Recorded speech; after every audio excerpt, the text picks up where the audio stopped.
할렐루야. 여러분 반갑습니다. 오늘 이 자리에 오신 여러분들 주의 이름으로 환영하고 축복합니다. 우리 앞뒤 좌우에게 인사하시면서 나가겠습니다. 잘 오셨습니다. 반갑습니다. 이렇게 오시면서 축복하면서 나가도록 하겠습니다. 감사합니다. 자, 오늘 하나님 말씀 보겠습니다. 하나님 말씀은 사도행전 17장 1절에서 15절까지 보겠습니다. 사도행전 17장 1절에서 15절 말씀입니다.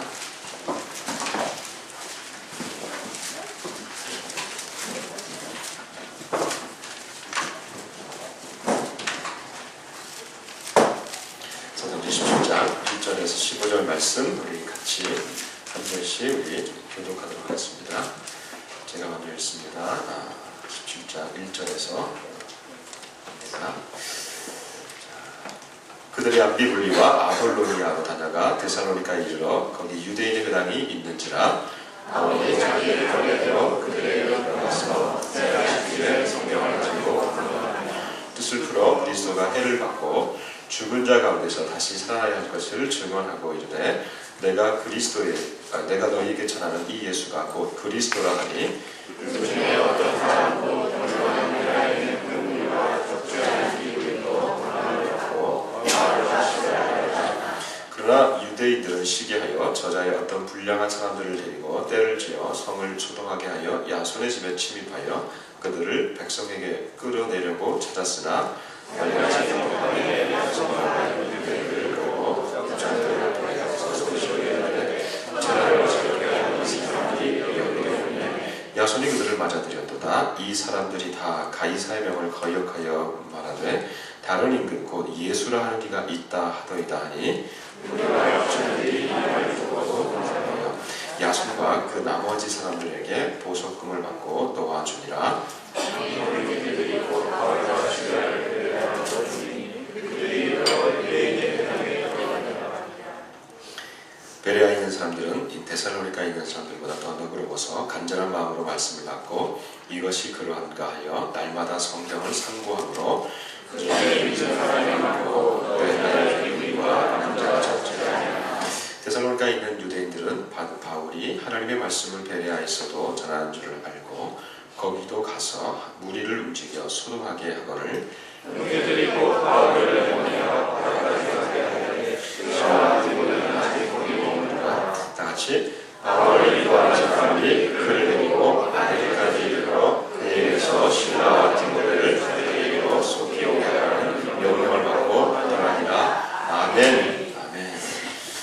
여러분 잘 오셨습니다. 여기서 오신 여러분 주의 이름 한 분 한 분 정말 축복하고 정말 환영합니다. 여러분은 정말 개척교회에 오셨습니다.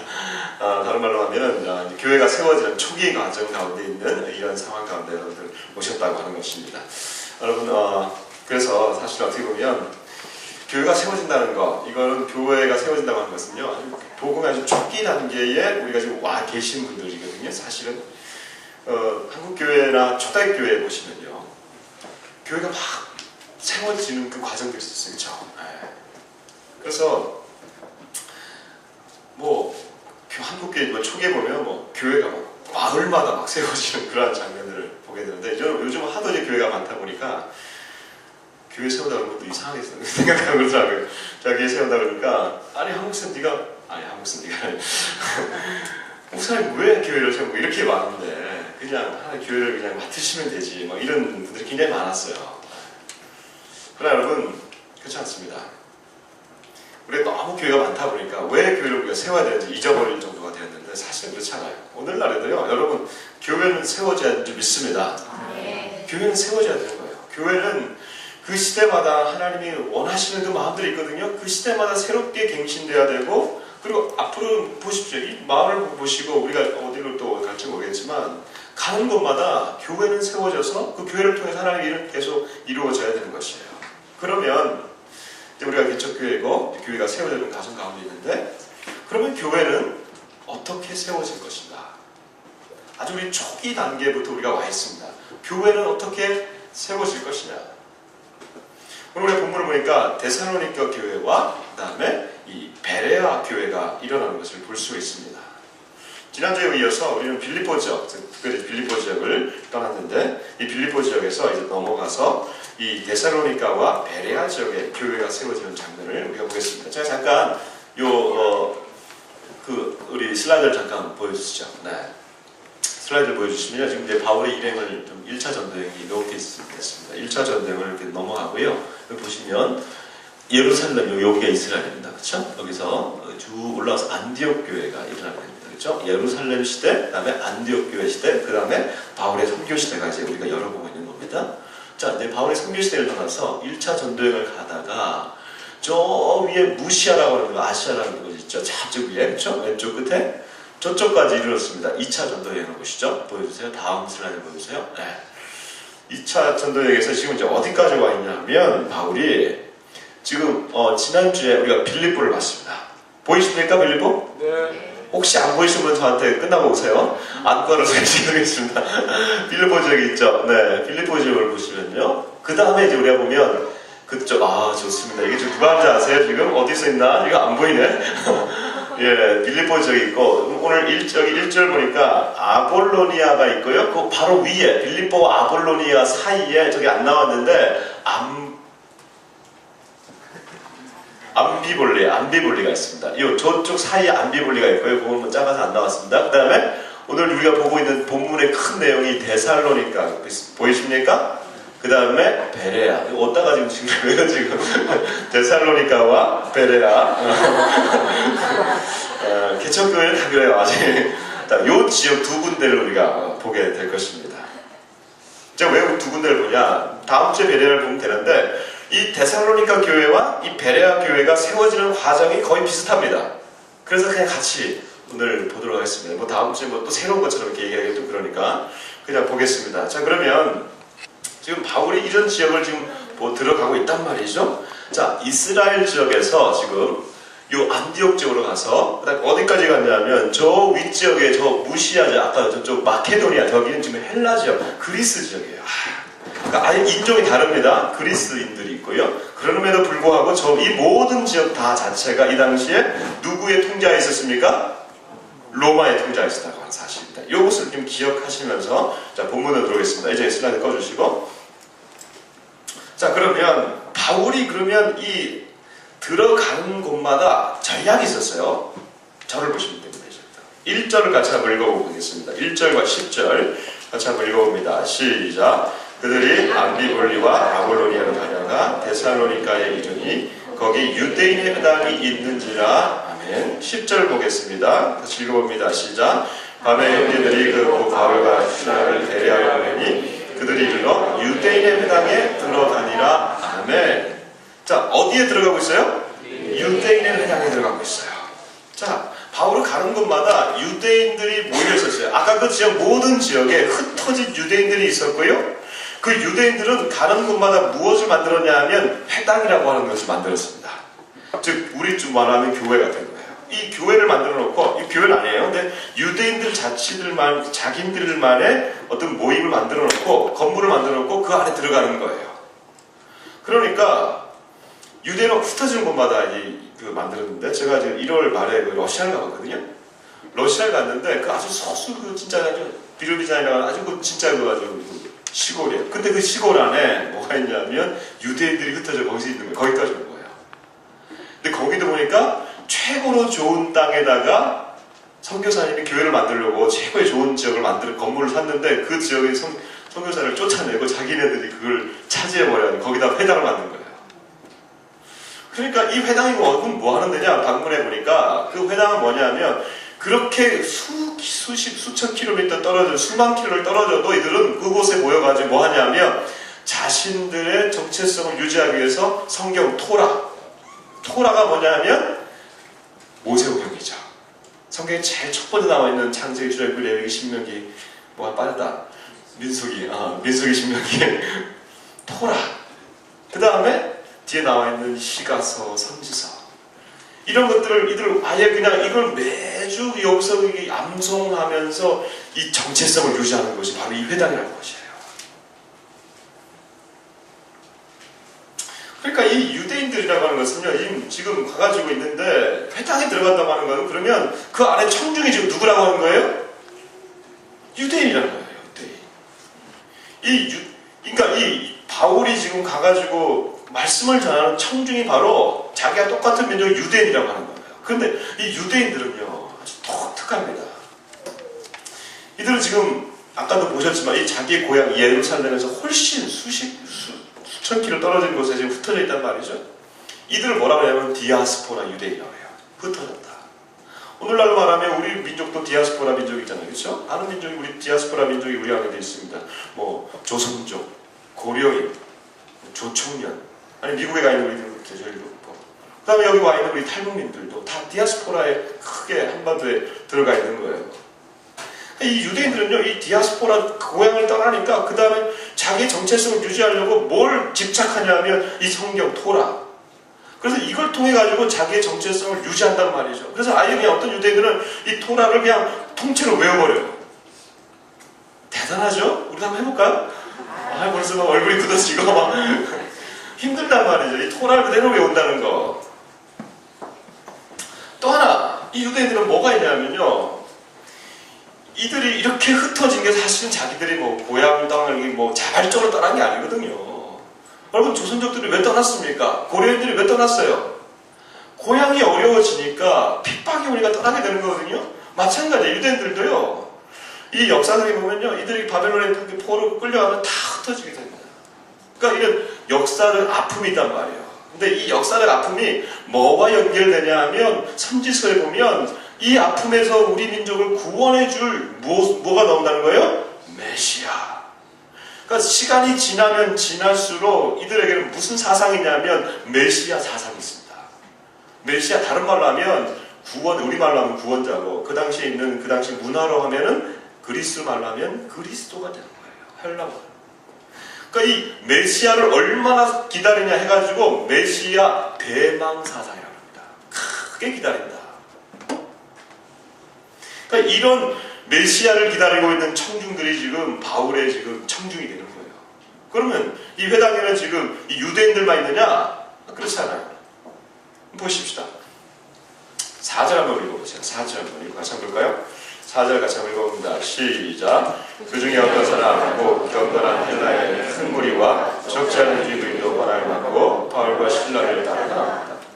그 다음에 여기 베레아 교회도요, 12절에 보니까 그 중에 믿는 사람이 또 많고 또 헬라의 귀부인과 남자가 좋지 아니하네. 그러니까 지금 이 회당이라고 하는 이 곳에 지금 유대인 청중만 있는 것이 아니라 어떻게 보니까 헬라인의 큰 무리다.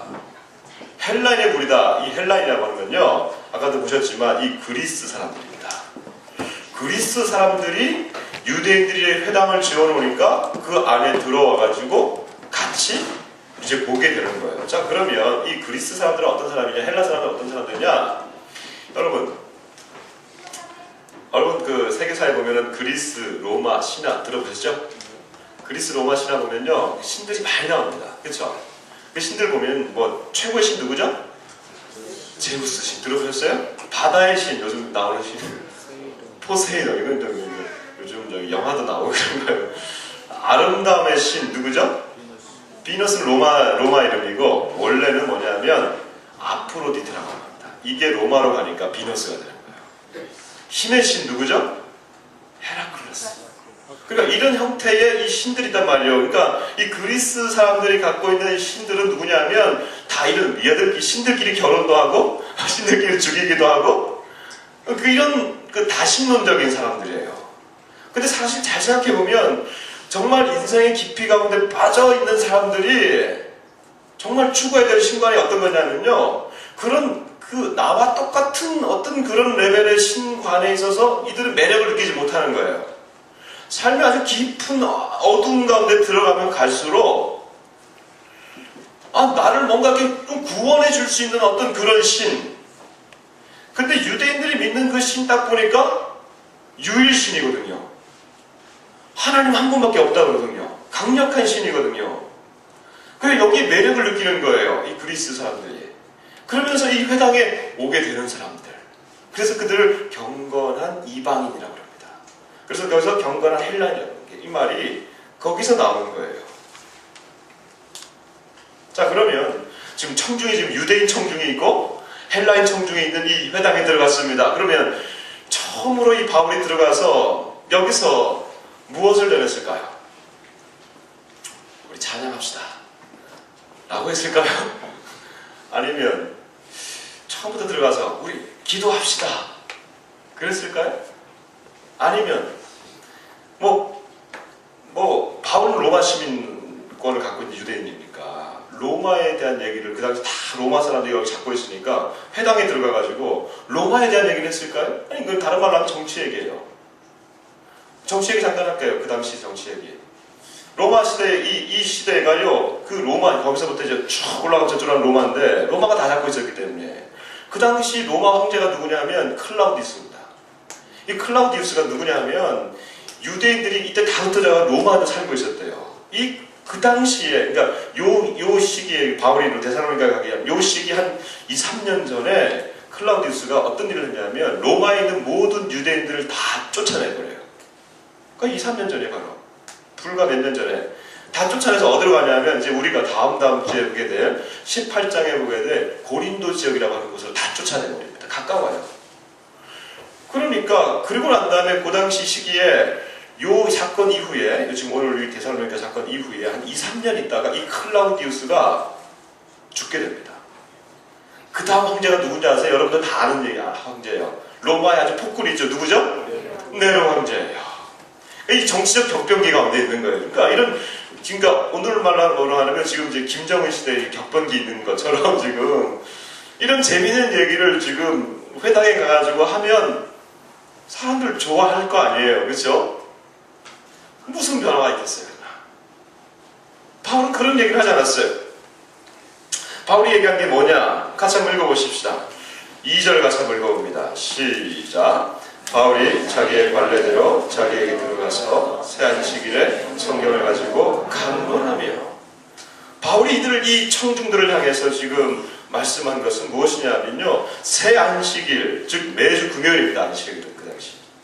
지금도 안식일은 금요일입니다. 금요일에 들어가서 성경을 가지고 무엇을 가지고? 성경을 가지고 뭐 했다고요? 강론했다.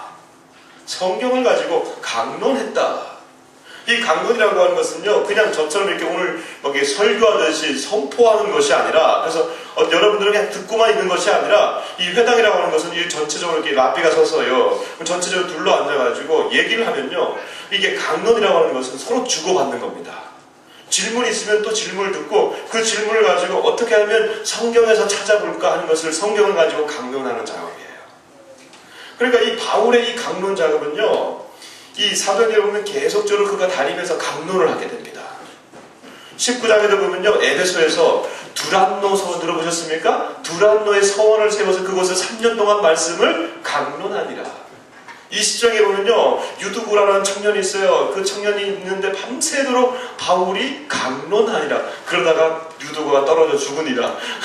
졸다가 졸지 마세요. 강론하는 작업이 이 작업입니다. 그런데 이 강론, 말씀을 토론하고 말씀에 대해서 계속 얘기하는 이 작업들이 사실은요 강론하는 작업도 중요한데 그 다음 단계가 있어요. 그게 뭐냐? 3절 같이 한번 읽어봅니다. 3절 시작. 뜻을 풀어 그리스도가 해를 받고 죽은 자 가운데서 다시 살아날 것을 증언하고 있는데 내가 너희에게 전하는 예수가 곧 그리스도라 하니. 아멘. 강론하는 사역도 중요합니다. 같이 말씀을 가지고 토론하면서 말씀이 그런가 생각하는 것도 중요합니다. 그러나 그 중요한 것은 목적이에요. 그 말씀을 가지고 무슨 방향으로 무슨 목적을 가지고 토론하냐 이거죠. 이것은요 이 목적이라는 것은 이 말씀의 근거가 되어 있는데 이 말씀에 근거하는 이 말씀 자체의 목적으로 토론하는 것이 중요하다는 거예요. 그래서 여기 보니까 뜻을 풀어라고 하는 것은 이 말씀이 성경 말씀이 이 말씀 자체가 이 성경 전체가 무슨 목적을 가지고 나아가고 있느냐 이것이 중요하다고 하는 것이에요. 유대인들은요 이 성경의 말씀의 목적이 자신의 유대인들의 정체성을 유지해 주는 걸만 보고 있었어요. 아니 더 이전에 하나님 그들을 구원하신 하나님의 유일 사상을 받아들이는 것 어떻게 하면 하나님을 우리가 섬길 수 있을까 이것과 또 하나, 어떻게 하면 우리 민족이 다른 민족과 동화되지 아니하고 우리 민족의 정체성을 가지고 살아갈 것인가는 이 목적을 가지고 나갔지만, 여러분 이 말씀이 구약에서부터, 그 당시는 뭐 신약은 없었으니까 구약 성경에서부터 시작하더라도 이 말씀이 무엇에 관해서 목적을 갖고 있냐 이거예요. 요한복음 한번 보십시다. 5장 39절.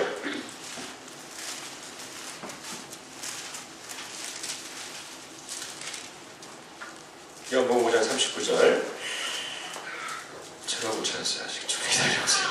요한복음 5장 39절. 같이 한번 읽어볼까요? 제가 아직 못 찾았어요. 죄송합니다. 자, 시작.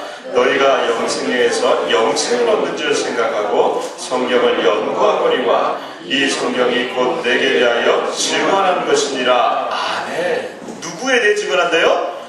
나한테 대해서. 여기서 나는 누굽니까? 예수님이에요. 예수님. 그러니까 성경의 목적이 지금 무엇입니까?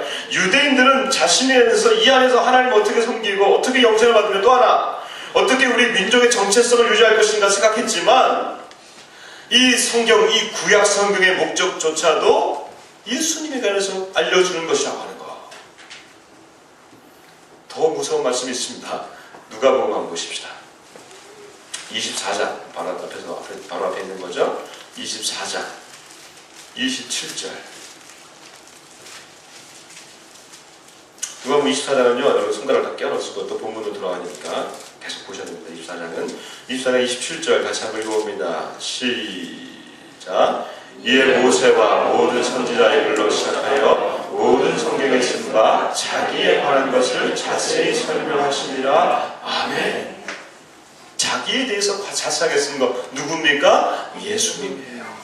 예수님 지금 부활하셔서 모세가 뭡니까? 아까 말씀드렸던 토라예요. 구약 성경 모세 오경을 얘기하는 겁니다. 선지서, 이건 선지자, 모든 선지서, 구약 성경 모두가 당신에 대해서 얘기해주고 있는 것을 지금 말해주고 있다고 하는 것이죠. 그렇다면은 지금 이 구약 성경과 이 성경은 예수님 자체에 대해서 말씀해주고 있는데도 불구하고 이 유대인들은 지금 눈을 뜨지 못하고 있는 거예요. 그러니까 강론이라고 하는 거, 유대인들은 이 작업에 들어올 수 있어요. 그렇죠? 말씀을 계속 토론하는 이 작업에 들어올 수 있어요. 그러나 그 다음 단계, 뜻을 푸는 단계로 나오지 못하면 그냥 수천 년이 지나도 그냥 이 성경은 계속 유대인들에게 전통만 되어버리는 거예요. 그러니까 그 다음 단계가 뭐냐면 뜻을 풀어. 이 뜻을 푼다고 하는 단어가 뭐냐면요, 디안노이고. 따라할 필요 없어요. 잊어버리세요. 그러나 원어로 보면 디안노이고예요. 근데 이게 어떤 작업이냐면요, 이게 해석하다 이런 뜻도 있지만, 또 다른 말에 보면요, 마가복음에 보면 어떤 말씀이냐면요, 소경이 옵니다. 그렇죠? 한 소경이 예수님께 와요. 그러니까 고쳐달라고 그래요. 그러니까 예수님께서 그에게 진흙을 발라가지고, 진흙이 아니라 그건 다른 데입니다. 이 사람에게 이 귀에다가 귀머거리인데, 죄송해요, 소경이 아니라 귀머거리예요. 귀머거리인데 이 사람에게 손에다가 귀머거리에다 손에 양손에 이걸 팍 넣어주면서 그 다음에 뭐라고 하신지 아세요? 하늘을 향해서 피바다? 에바다 하신답니다. 에바다. 그 다음에 뭐라고 써있냐면 이는 열리라는 뜻이니라. 이 열리다라는 뜻이 디안노이고예요.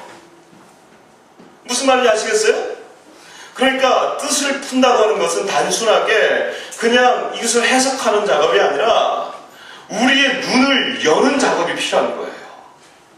그냥 수십 년 동안 우리가 성경을 똑같이 읽어도 이것은 해석은요, 그냥 해석될 뿐이에요. 그러나 우리의 눈이 열리는 단계가 나아가면 이 말씀이 나한테 말씀으로 들어오게 되는 거예요. 그러면서 해석이 되기 시작하는 거예요. 할렐루야. 여러분의 눈을 열어주시기를 주의 이름으로 축복합니다. 마치 바울이 그전에는요, 유대인으로서 성경의 박사였지 않습니까? 그 바울이, 이 말씀을 가지고 씨름했던 그 바울이 살아계신 예수님을 만나고 난 다음에 눈에 확 멀어버렸는데, 아나니아가 그에게 와서 하는 말씀이 무엇이었습니까? 바울아, 내가 너를 눈을 멀게 했던 그 예수가 나를 보내서 너의 눈을 다시 보게 하느니라. 그때 바울의 눈에서 비늘 같은 것이 벗겨져서 다시 보게 됐다고 그러는데, 그 뒤부터 바울에게 성경 해석은 완전히 달라지게 된 거예요. 그러니까 지금 오늘 이 장면이 뭐냐면, 이 장면을 보니까 3절 다시 한번 돌아옵니다. 뜻을 풀어서 그 다음에 그가 뭐라고 얘기하냐면요, 17장 3절 다시 돌아왔습니까? 같이 한번 읽어봅시다. 시작. 그리스도가 해를 받고 죽은 자 가운데서 다시 살아날 것을 증언하고 이르되 내가 너에게 전한 이 예수가 곧 그리스도라 하니. 아멘. 이게 지금 무슨 말을 하는 거예요 지금? 이 성경이 눈이 확 열려지니까 이제 메시아 대망 사상을 하고 있는 이 유대인들을 향해서 지금 그가 뭐라고 얘기하고 있습니까? 메시아가, 그리스도가 메시아라고 하잖아요. 해를 받고 고난을 받고 죽은 자 가운데서 다시 살아나야 할 것이다 라는 것을 성경을 통해서 다시 알려주고 있다고 하는 것이죠. 그 전까지는 아무도 몰랐어요.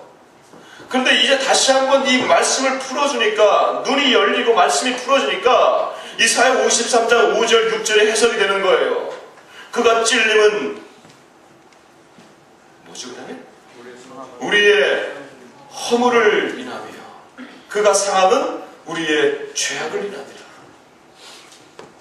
그가 징계를 받음으로 우리가 평화를 누리고 그가 채찍에 맞음으로 우리가 나음을 입었다.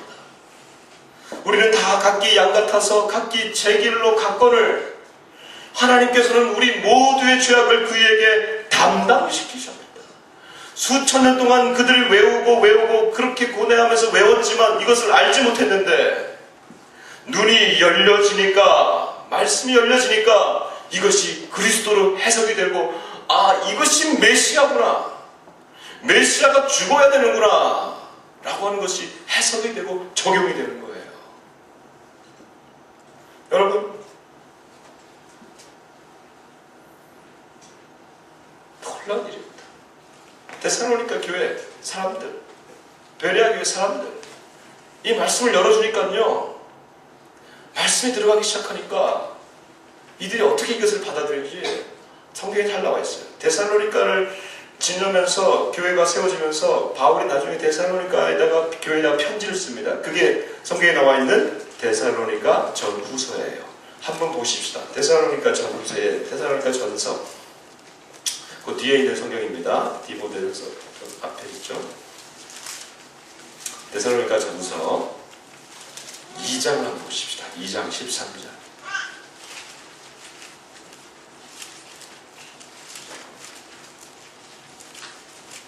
데살로니가전서 2장 13절.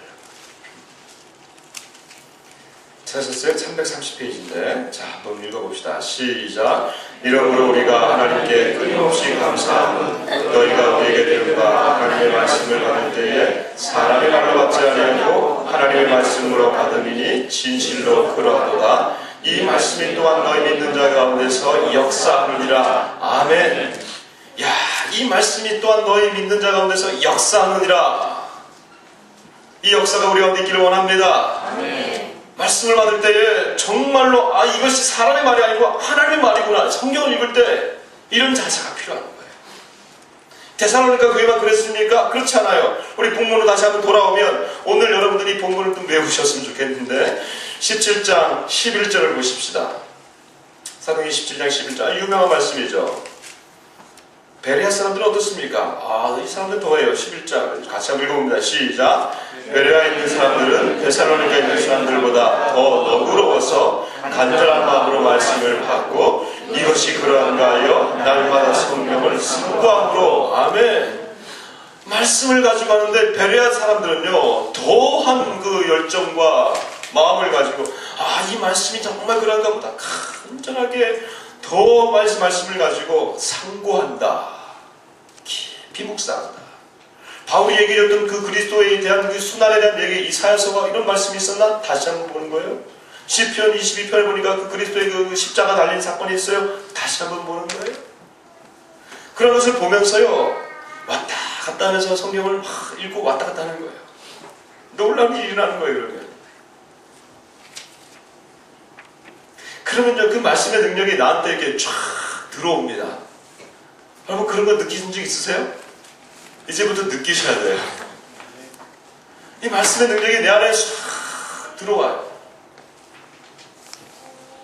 이때는요, 이 말씀의 눈을 열어주고 나갈 때 이거는 그냥 내가 누는 게 아니고요, 다른 말로 하면 성령께서 내 눈을 열어주실 때 성령의 역사가 있거든요. 이게 성령의 조명하심이라고 하는 거예요.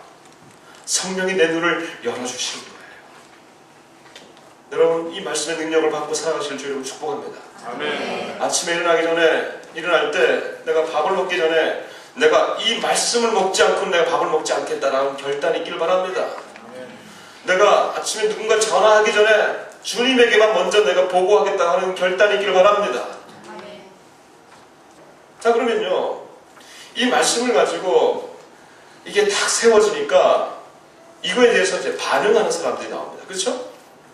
데살로니가 교회도 그렇고요, 이 베레아 교회도 그렇고, 이 반응을 시작합니다. 4절 같이 한번 읽어봅시다. 7장 4절 다시 한번 읽어봅니다. 시작. 그 중에 어떤 사람 곧 경건한 헬라인의 큰 무리와 적지 않은 귀부인도 고난을 받고 바울과 신라를 따르나.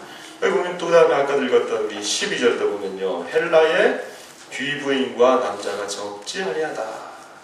여기 보니까요, 말씀이 들어가니까 이게 반응하는데 사람들이, 여기 보니까 이 유대인의 회당에서도 당연히 나왔을 것이고 그 말씀을 받고, 또 하나 헬라, 그 지역에 있는 헬라 지역에 있는 사람들도 권함을 받고 따라 나왔다. 근데 그 중에 보니까 귀부인들이 있어요.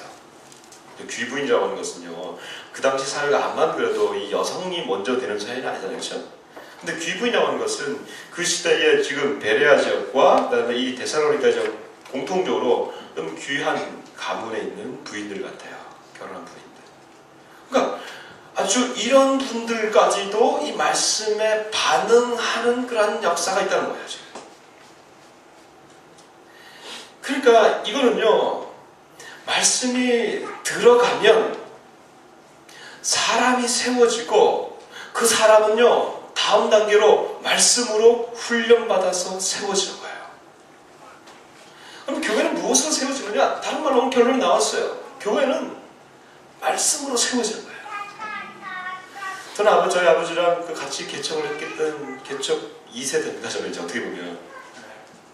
이제 아버지 목회를 제가 한 20년을, 아버지가 좀 20년 더 넘게 개척하시다가 이제 은퇴하셨는데, 좀 생각해보면 아버지 목회가 참 좋아요. 기도 열심히 하시고 하셨는데 좀 안타까운 게 하나 있어요. 그걸 어디서 느꼈냐면 사랑의 교회 와서 보니까, 사랑의 교회 제가 있다 보니까 보게 된 게 있어요. 그게 뭐냐 하면 아버지 너무 열심히 기도만 하셨어. 그러니까 다른 말로 하면 사람을 말씀으로 세워야 되는데 그 일에 실패하셨어요. 저는 교회를 시작하면서 어떻게 시작할까 막 머리가 막 복잡해. 근데 단순해요. 말씀으로 사람을 세울 겁니다. 말씀으로, 말씀이 사람을 세워가는 거예요. 왜 그러냐? 여기 지금 이 귀부인들 나오고 헬라에 적지 않은 큰 무리가 나온다고 하지만 사실은 정확하게 사람의 이름이 나옵니다. 20장 한번 볼까요? 20장. 이 두 지역에서 사람의 이름이 나와요. 20장 4절 한번 보세요. 4절 한번 보겠습니다. 시작. 아시아까지 함께 가는 자는 베레아 사람 브로의 아들 소바더와 데살로니가 사람 아리스다고와 세군도와 더베 사람 가이로와 및 디모데와 아시아 사람 두기고와 드로비고라. 여러 사람이 나오는데 베레아 사람 누구라고 그럽니까? 브로의 아들 소바더. 그 다음에 데살로니가 사람 누굽니까? 아리스다고와 세군도라고 하는 정확한 이름이 나오죠. 그러니까 사람이 세워진다고 할 때 그냥 웅퉁거려가지고 뭐 큰 무리들이 따르다 이런 것이 아니라, 그 중에서도 말씀으로 세워진 사람들이 한 명 한 명이 거론이 될 때는 이 거론된 사람들은요, 정말로 바울의 동역자가 되는 거예요. 이 중에 누구냐면 아리스다고가 있습니다. 이 아리스다고는요, 골로새서에 보면요, 한번 읽어볼까요? 여러분 또 사람 찾는 것도 재밌어요. 이게 골로새서, 사람이 그냥 찾으면 재미없는데 이렇게 또 보면서 찾아보면 재밌어요. 4장 10절 한번 보세요.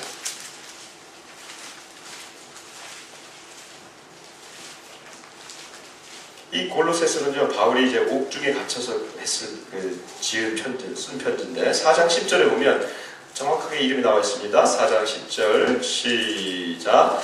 나와 함께 갇힌 아리스다고와 바나바의 생길 마가와 누르게가 되겠습니다. 여기 보니까 아리스다고가 어떻게 돼 있대요? 나와 함께 갇힌 아리스다고. 그러니까 지금 이 데살로니가 교회 가서 이 말씀을 전하고 3주 동안 말씀을 전하고 3주 이후에 또 후퇴하거든요.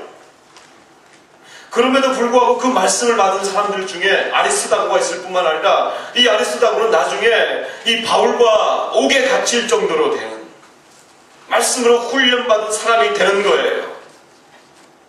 그러니까 이 바울이 어떻게 이 사람들을 키웠겠습니까? 어떻게 바울과 마지막에 이 옥에 갇히는 이 자리까지 갈 수 있었겠냐 이거예요. 그것은 그냥 다른 거가 되는 게 아니에요. 그것은 그냥 이 하나님의 말씀을 가지고 그의 삶을 변화시키고 그의 삶을 변화시키는 작업들을 계속 말씀을 가지고 해 나가니까 그 사람이 변화가 되고 이 아리스트가 같은 그 마지막 단계까지 오게 되는 것이죠.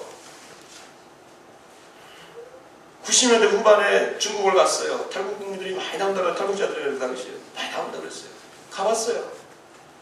그때 그 당시에 많은 사람들이 이 복음에 대해서 접하면서 어떤 선교단체는요, 많이 들어보셨겠지만 어떤 선교단체는 성경 천독반이라고 하는 걸 운영했어요. 성경을 1000번 읽히면 하나님이 뭔가 변화시키겠지.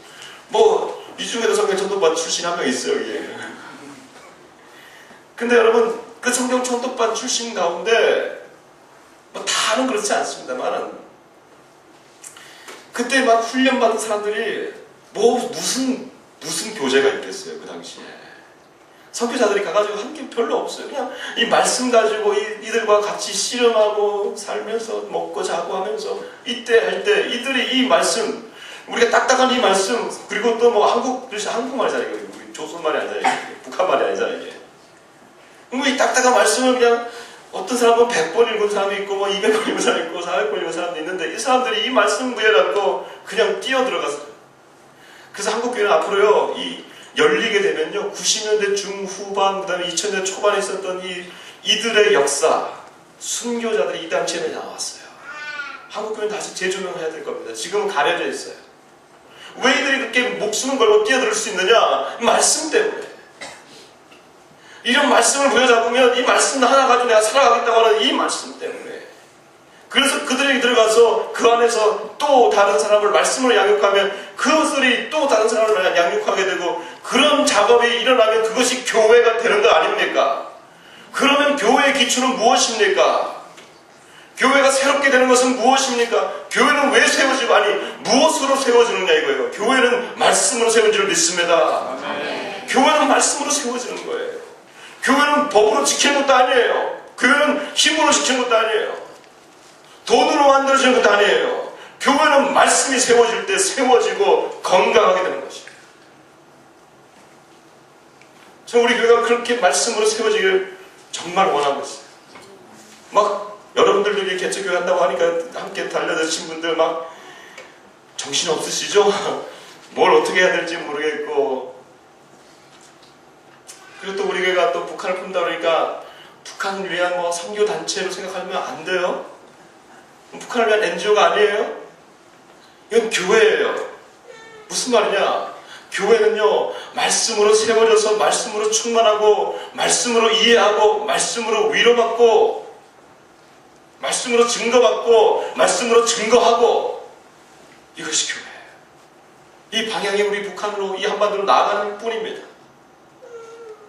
그래서요, 저는 우리 교회가 무엇으로 세워질까 생각하다가 성급하게 우리가 다락방과 사랑방 이런 걸 만들지 말고 조직은 필요하겠습니까? 그래서 여러분들에게 제안하고 싶어요. 이번 올 한 해 우리가 다 같이 말씀을 읽자. 아멘입니까? 네. 벌써 이게 또 시작하는구나. 아니요, 말씀으로 시작하는 뜻에서 우리가 말씀으로 시작하자는 거예요. 그래서 리더들을 좀 선발해서 좀 세울 겁니다. 그 리더는요, 그 말씀을 가지고 같이 함께 소그룹을 이루어서 그 말씀을 분량을 정해줄 거예요. 주 중에 한 주마다 분량을 정해주면 그 주에 이 말씀을 가지고 서로가 체크하는 거예요. 그리고 모여서 주일날 모여서 어디까지 읽었네. 읽으면서 어떤 게 이해가 안 가지. 그러면 리더는 그것을 반드시 해결해 줘야 됩니다. 저한테 갖고 오지 마세요. 리더가 그걸 해결해 줘야 돼요. 그걸 같이 말씀으로 같이 권면하고 이 말씀이 무슨 어떤 것에서 은혜가 받고 어떤 면에서 우리가 바꿔줘야겠냐. 우리가 세우려고 하는 교회 3대 목표가 있지 않습니까? 말씀대로 사는 교회, 이게 첫 번째 아닙니까? 그러므로 말씀으로 세워졌으면 좋겠습니다.